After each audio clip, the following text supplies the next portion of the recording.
Socrates, who lived in Athens from about 469 to 399 BC, stands at the very beginning of Western philosophy, not because he wrote great books, but because he changed how human beings think about truth, virtue, and what it means to live well. Unlike later philosophers, Socrates left behind no writings of his own. What he left instead was something far more unsettling and powerful, a way of questioning that challenged people to look honestly at their own lives. At the heart of Socrates' thought is one of the most famous and demanding claims in the history of philosophy: the unexamined life is not worth living. By this, Socrates did not mean that pleasure, success, or comfort are worthless.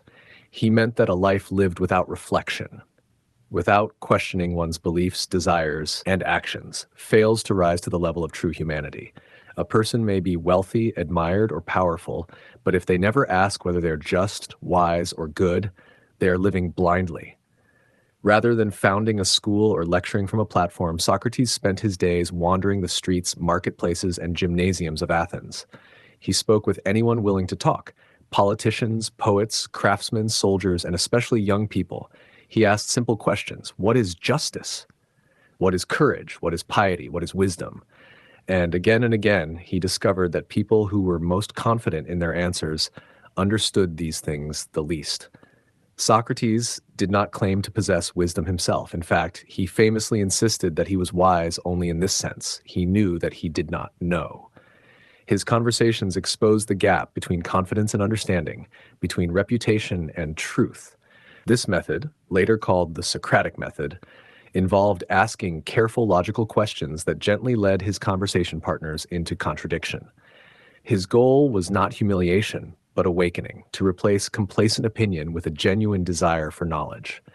But this relentless questioning made Socrates a dangerous figure. Athens was a proud democracy, yet it was also a city deeply unsettled by years of war, political failure, and moral uncertainty.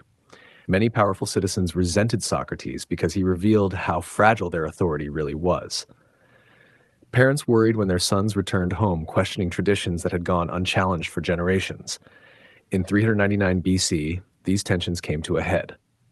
Socrates was brought to trial, charged with impiety, failing to honor the gods of the city, and with corrupting the youth. In Plato's account of the trial, the Apology, Socrates refuses to beg for mercy or flatter the jury. Instead, he declares that he has been serving Athens all along, comparing himself to a gadfly sent to sting a lazy horse into wakefulness. He claims that his mission to question and examine life was guided by a divine sign, and that silencing him would only plunge the city deeper into ignorance. When the jury finds him guilty, Socrates shocks everyone by suggesting that instead of punishment, he deserves free meals for life as a benefactor of the city.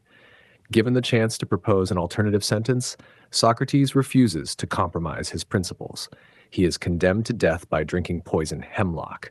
Later, his friends arrange an escape, but Socrates rejects it. In Plato's Credo, he argues that breaking the laws of Athens, even unjust laws, would damage his soul and undermine the very idea of justice he has spent his life defending. To escape would be to contradict everything he stood for.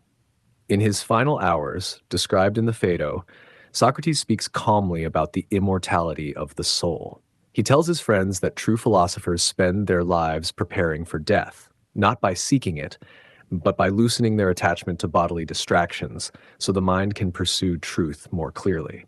When the time comes, he drinks the hemlock without fear, comforting his grieving companions and reminding them that a good person cannot be truly harmed, either in life or in death.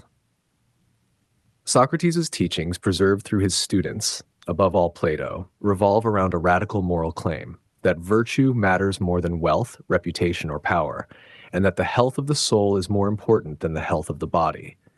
He taught that virtue is a form of knowledge, that no one does evil knowingly, and that wrongdoing flows from ignorance about what is truly good. By insisting that every belief be tested through reason and honest dialogue, Socrates laid the foundation for philosophy as a disciplined search for wisdom, rather than the acceptance of inherited opinions. His life and death together form a single, unified lesson: that devotion to truth and justice may cost a person everything, but it is the only way to live with integrity, freedom, and a soul at peace. In the end, Socrates did not just teach philosophy, he lived it, and he died for it.